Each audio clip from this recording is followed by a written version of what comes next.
Merci beaucoup, Madame Roger.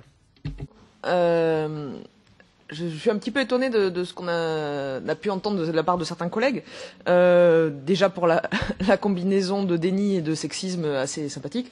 Mais on est quand même sur des évidences scientifiques qui sont sur la table depuis les années 70. Donc c'est pas pour rien quand le groupe socialiste et démocrate a poussé pour qu'on tienne cet événement. C'est que c'est quand même un sujet qui nous occupe depuis longtemps. Et c'est pas juste une question d'opinion politique, ce sont des éléments scientifiques, encore une fois, qui sont sur la table depuis plus de 40 ans, et qui ont même valu, je suis désolé pour le représentant de la Commission, mais qui ont quand même valu une condamnation de la Commission pour inaction.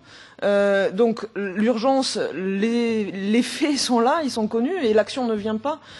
C'est quand même assez problématique, et c'est donc aussi tout le sens de la mobilisation du Parlement pour demander que les mesures nécessaires soient prises pour protéger les citoyens européens. On n'est pas sur des questions d'interprétation politique, mais bien sûr des vraies questions de santé publique. Et c'est notre responsabilité en tant que représentants des citoyens de pousser ces questions-là et de mettre aussi les acteurs qui ont la décision entre les mains en face de la responsabilité. Et donc c'est pour ça que moi je voudrais justement éventuellement déjà remercier les intervenants, les intervenantes qui ont porté le sujet ce matin et essayer d'aller plus loin sur aider la Commission à prendre les bonnes décisions en justement formulant ce que pourrait être, selon vous, un cadre adapté quelle serait la réponse adaptée pour faire face à une situation, encore une fois, qui est une vraie question de santé publique et qui ne se résume pas à une appréciation subjective de la dangerosité de tel ou tel produit, mais bien de mesures faites pour assurer notre sécurité à tous. Donc voilà, je serais assez curieuse d'entendre la vision aussi de représentants de la société civile qui sont là en cette qualité, justement pour essayer d'éclairer et d'aiguiller et d'aiguillonner les politiques que nous sommes. Et c'est très intéressant et ça révèle les interventions des experts, la complexité du sujet, la difficulté à isoler les causes, à comprendre exactement la réalité des mécanismes à l'œuvre. Mais j'ai quand même l'impression et la dernière intervention était particulièrement éclairante de ce point de vue-là, on a des doutes sur le mécanisme, sur l'intensité. Mais depuis le temps, j'ai quand même l'impression qu'on a un consensus qui se dégage sur le fait qu'il y a des effets.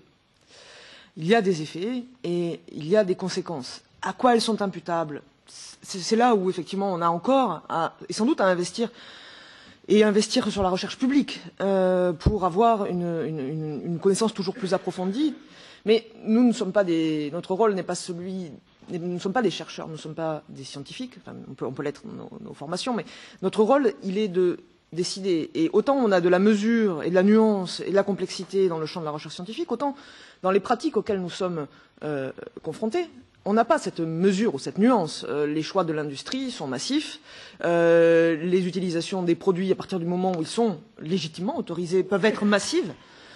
Et donc, comme le disait mon collègue Éric Andrieux, on ne peut pas se réfugier derrière la complexité ou la nuance de la recherche, parce que le réel, lui, est ce qu'il est. Et nous avons quand même des lignes claires dans les décisions que nous devons prendre en tant que responsables politiques, et une de ces lignes, c'est le principe de précaution.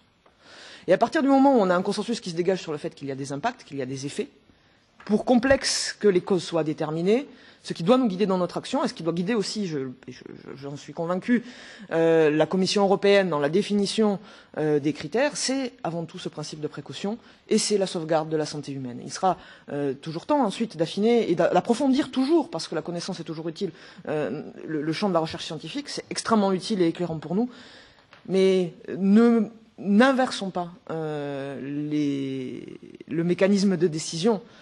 Bien sûr qu'il y a une connaissance fine à avoir, mais il y a aussi des grands principes et des grandes préoccupations. Et une hiérarchie entre les préoccupations et celle de la santé des citoyens européens doit rester celle qui va être centrale dans nos